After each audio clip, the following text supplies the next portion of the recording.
Karena selama ini mereka beranggapan laut adalah milik Allah, ikan juga bebas mereka ambil dengan cara apapun gitu. Nah, tantangan-tantangan seperti ini karena ketika mereka mengambil ikan secara sembarangan, tidak memenuhi rambu-rambu lingkungan, maka ini tentu saja akan berdampak panjang kepada sumber daya ikan kita.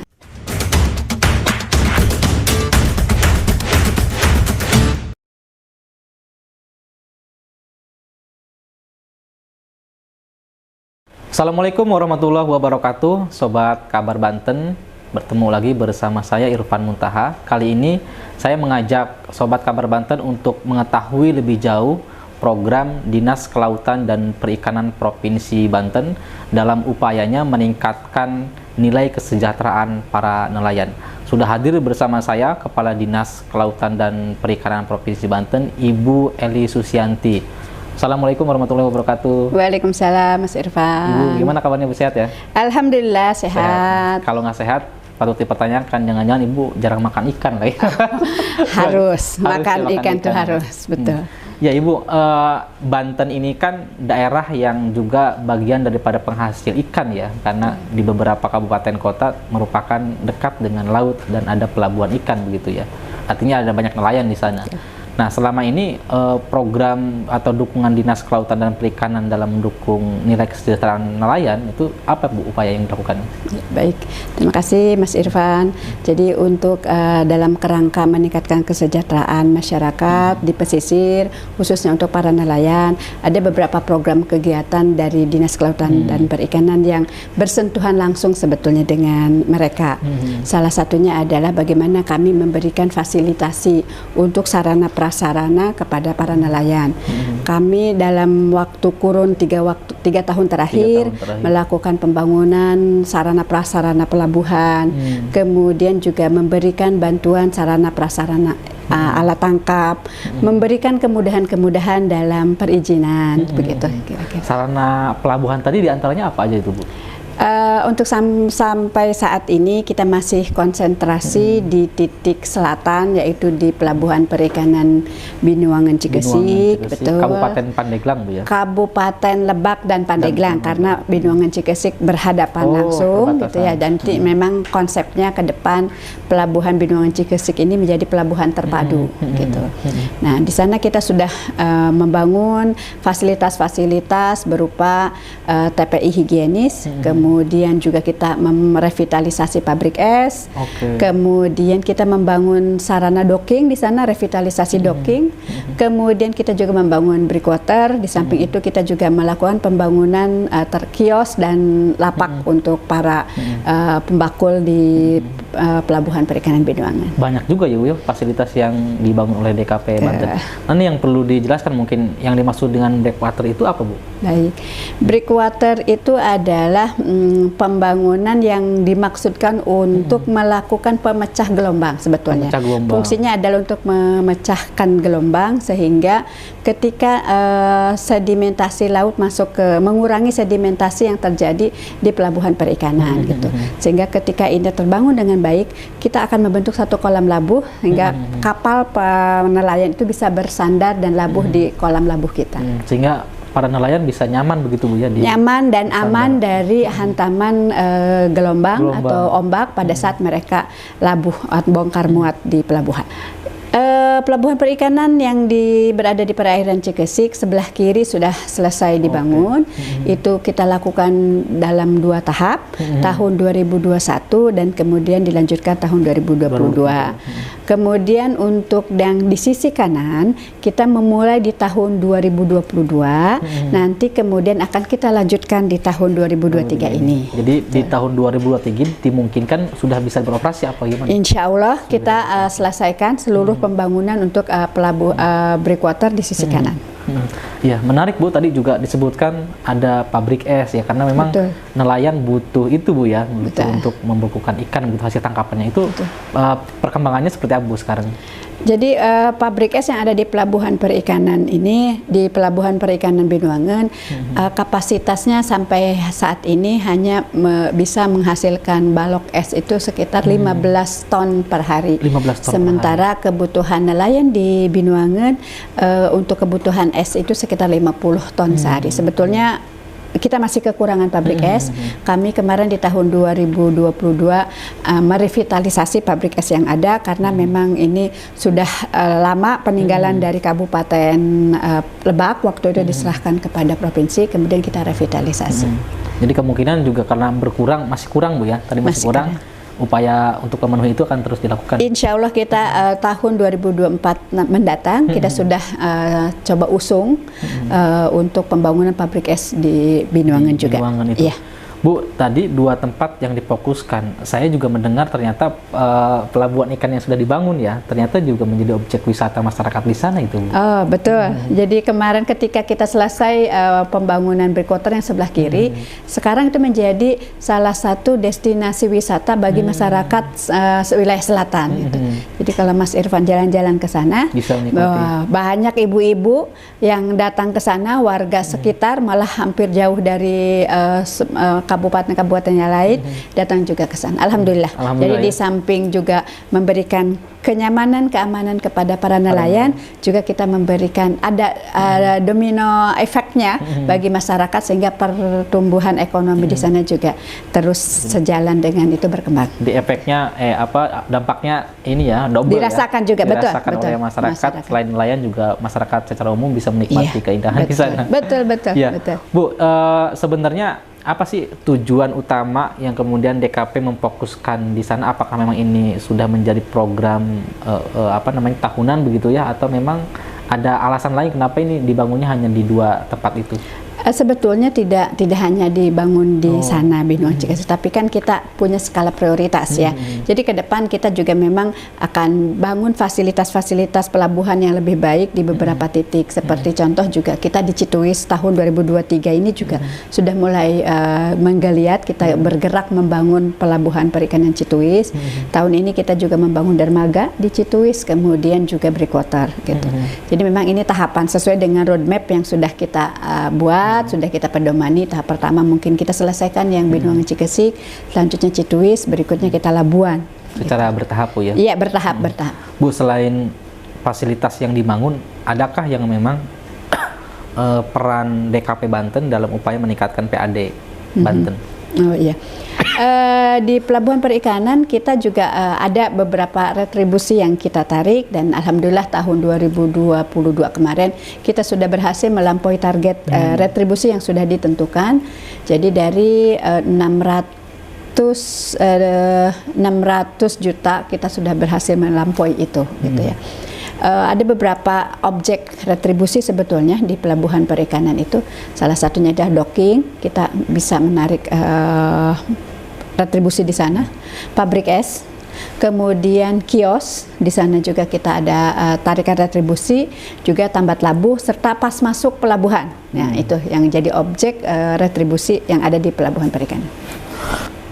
Ya, artinya berarti retribusi dari DKP Provinsi Banten selama ini cukup signifikan ya dalam meningkatkan PAD Provinsi Banten, Bu ya? Ya, alhamdulillah.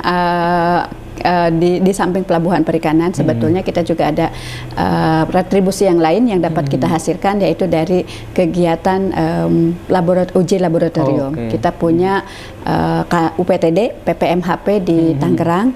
Kita sudah mempunyai kemampuan dengan 29 parameter uji, dan itu juga alhamdulillah sudah menghasilkan retribusi. Bu, upayanya sudah bagus tadi meningkatkan kapasitas di pelabuhan. Nah, selama ini adakah tantangan bagi Ibu dalam upaya meningkatkan nilai kesejahteraan nelayan di Provinsi Banten? Tantangan banyak ya, karena kita kan berhubungan langsung dengan nelayan yang dalam tanda petik ini kan grassroots ya. Jadi masyarakat yang memang secara visual mungkin selalu dikategorikan dengan masyarakat yang miskin, kemudian pendidikan kurang, nah gitu ya. Terus memang mereka pendapatan berubah-ubah, tidak tetap gitu. Jadi ini tantangan tersendiri untuk bagaimana kita selalu memberikan penyadaran kepada mereka arti pentingnya perizinan misalnya, karena selama ini mereka beranggapan laut adalah milik Allah, ikan juga bebas mereka ambil dengan cara apapun gitu. Nah, tantangan-tantangan seperti ini karena ketika mereka mengambil ikan secara sembarangan, tidak memenuhi rambu-rambu lingkungan, maka ini tentu saja akan berdampak panjang kepada sumber daya ikan kita. Gitu. Ini tantangan. Jadi penting sekali perizinan, Bu, ya? Betul, perizinan itu sangat penting karena di persyaratan perizinan itu juga disebutkan alat tangkap yang diperbolehkan adalah alat tangkap yang ramah lingkungan. Baik, Ibu. Bicara nelayan cukup luar biasa, Bu, ya, upaya yang dilakukan. Meskipun mungkin masih ada PR-PR tadi kata Ibu tantangannya. Nah, saya juga melihat DKP Banten ini ternyata juga berpartisipasi ya dalam menekan angka stunting, Ibu. Betul. Kalau tidak salah ada program Gemar Makan Ikan, Bu, ya, di Provinsi Banten itu. Itu gimana, Bu? Bisa? Ya. Jadi ada beberapa program yang menjadi program utama dari Pak Gubernur sebetulnya yang kemudian dijewantahkan oleh OPD, salah satunya oleh DKP gitu ya. Ada percepatan penurunan stunting, ada percepatan kemiskinan ekstrim gitu ya. Salah satunya itu. Itulah di dua hal tersebutlah juga kami ikut berpartisipasi. Untuk penurunan stunting kami ada program Gemar Makan Ikan, yaitu ini program bagaimana kita memberikan kesadaran, sosialisasi kepada masyarakat agar mereka senang mengkonsumsi ikan, karena dengan mengkonsumsi ikan maka upaya pencegahan stunting itu dapat kita minimalisir gitu ya. Jadi kita berikan edukasi kepada masyarakat terkait dengan pentingnya makan ikan, terutama untuk ibu-ibu hamil, anak-anak remaja calon ibu hamil, kemudian anak-anak gitu ya. Kita berikan pemahaman-pemahaman kepada mereka dari mulai gizi apa yang terkandung dalam ikan, kemudian bagaimana cara mengolah ikan yang baik, kemudian bagaimana cara memilih ikan gitu ya. Itu yang kita coba berikan kepada mereka. Terus kita juga memasyarakatkan kepada mereka untuk mulai hari ini kita harus makan ikan dengan cara memberikan kepada mereka ikan segar dan olahan-olahan ikan, karena jangan salah Mas Irfan, banyak anak-anak yang tidak suka ikan karena kata mereka anak-anak ini amis baunya gitu. Jadi kita coba edukasi para ibu-ibu ini untuk memberikan olahan ikan sehingga anak-anak itu tertarik makan ikan. Nah, selain mengedukasi pentingnya makan ikan, Bu, ya, DKP apakah ada upaya lain untuk mengurangi stunting di Provinsi Banten? Ya.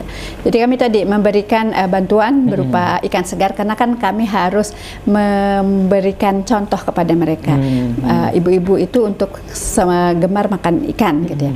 Kami memberikan bantuan ikan segar, biasanya olahan ikan, dan juga kita menyiapkan budik damber. Budik damber itu budidaya ikan dalam ember gitu ya. Kami berdayakan ibu-ibu rumah tangga untuk melakukan budidaya di mana medianya adalah ember. Kemudian kita kasih ikan, kasih benihnya juga, kasih pakan satu periode gitu. Kemudian biasa ikannya ikan lele atau ikan patin. Kemudian di atas ikan itu ditanami juga oleh kangkung, sehingga sayuran. Nah, sayuran boleh kangkung, boleh sawi biasanya. Gitu. Jadi ketika mereka menunggu ikannya besar, sawinya bisa panen. Jadi double panen ya? Iya, betul. Ya, Bu, ini menarik, ini metode baru yang diluncurkan oleh DKP Banten ya, karena kan kita tahu biasanya budidaya ikan lele khususnya biasanya itu di kolam-kolam yang besar ya. Betul. Tapi ini di ember. Ini segmennya apakah masyarakat secara umum apa khusus ibu-ibu rumah tangga atau? Karena ini lokusnya kita di lokus stunting ya, gitu. Jadi kita sasarannya adalah ibu-ibu rumah tangga yang anaknya menderita stunting. Karena kita tidak ingin acara atau program Gemar Makan Ikan itu hanya acara seremonial yang setelah acara selesai mereka tidak makan ikan lagi gitu ya. Jadi kita coba mengedukasi kembali masyarakat. Ketika ikan yang kita berikan sudah habis, misalnya mereka masih bisa ada persediaan ikan dengan tadi cara budidaya itu. Jadi intervensinya jangka panjang, Bu, ya? Betul ya, kita berharap ini kan mereka bisa budidaya, membesarkan benih ikan yang kita berikan dalam waktu 2 bulan 3 bulan, biar mereka bisa panen, kemudian siklusnya itu akan terus berulang gitu. Dan lebih bagusnya akan menjadi konsep kebiasaan masyarakat. Betul, lebih bagus, ya. betul. Mudah-mudahan ke depan malah mereka sudah ini memang menjadi pola mereka untuk melakukan itu budidaya. Itu program itu sudah di titik mana saja Bu yang dilakukan oleh DKP Banten? Kita program budidaya gemar makan ikan ini ada di 8 kabupaten kota gitu ya, kita terus gencar melakukannya gitu. Terakhir kemarin kita di Kabupaten Serang, gitu. Di Kabupaten Serang, jadi iya. Sudah merata Bu ya di seluruh kabupaten. Pandeglang sudah, kita kemarin Kota Serang sudah, Kabupaten Serang sudah. Nah, dalam waktu dekat kita insya Allah juga akan melakukan di Kabupaten Lebak. Lebak. Iya, insya Allah. Berbagai program sudah dilakukan oleh DKP Banten, baik tadi nelayan ya, kemudian juga stunting. Nah, secara umum DKP Banten apa yang akan dilakukan dalam waktu kurun sisa tahun 2023 ini Bu? Ya, kalau tahun 2023 maksudnya? 2023 ya. Oke. 2023 kami fokus untuk menyelesaikan program-program yang memang menjadi rencana program kami di awal tahun. Kami menyelesaikan seluruh program itu. Kemudian kita masih fokus di penyelesaian pemenuhan sarana prasarana pelabuhan perikanan, kemudian peningkatan produksi ikan dengan melakukan tadi budidaya, penyederhanaan perizinan, dan juga asistensi kepada para pembudidaya, pengolah dan pemasar. Gitu. Baik Ibu Eli, terima kasih. Semoga cita-citanya berjalan dengan lancar, masyarakat dan nelayan bisa hidup sejahtera. Amin. Sobat Kabar Banten, itulah perbincangan saya dengan Kepala Dinas Kelautan dan Perikanan Ibu Eli Susianti. Sebagaimana yang sobat dengarkan, itulah ternyata program yang selama ini sedang dijalankan oleh DKP Provinsi Banten. Ikuti terus program podcast Kabar Banten. Assalamualaikum warahmatullahi wabarakatuh. Waalaikumsalam warahmatullahi wabarakatuh. Hatur nuhun.